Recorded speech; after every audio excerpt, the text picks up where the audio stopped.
నుంచి ఓటమినో లేదంటే Bharatiya Janata party గెలుపునో decide చేసేంత ప్రభావితం చేసే ఓట్ల తొలగించిన అనడానికి లేదు అది. ఎందుకంటే మొన్నటిసారి గెలిచింది ఆవిడ దాదాపుగా 215-20 స్థానాల దాకా గెలిచింది కాబట్టి అది కాదు. కాకపోతే ఏంటంటే పరిపాలన పరంగా లాంగ్ జర్నీ అయ్యింది.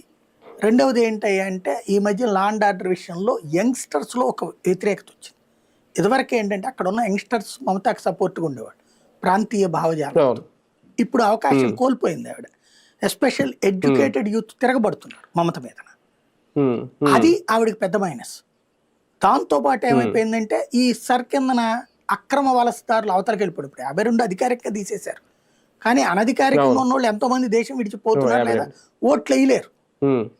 అది ఎప్పుడైతే జరుగుతుందో ఆటోమేటిక్గా పెద్ద మార్పు అవుతుంది. అది దాంతో పాటు తమిళనాడులో కనుక ఏఐఏడిఎంకే బీజేపీ కూటమి గెలిచిందా దేశ గతి మారిపోయినట్టేగా.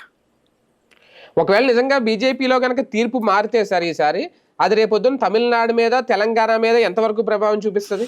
బెంగాల్లో గెలిస్తే దాని ఇంపాక్ట్ తమిళనాడు మీద ఉంటుంది. ఈ రెండు గెలిస్తే అవి తర్వాత తెలంగాణ ఇప్పట్లో లెక్క కాదు, 6 నెలల ముందే కదా.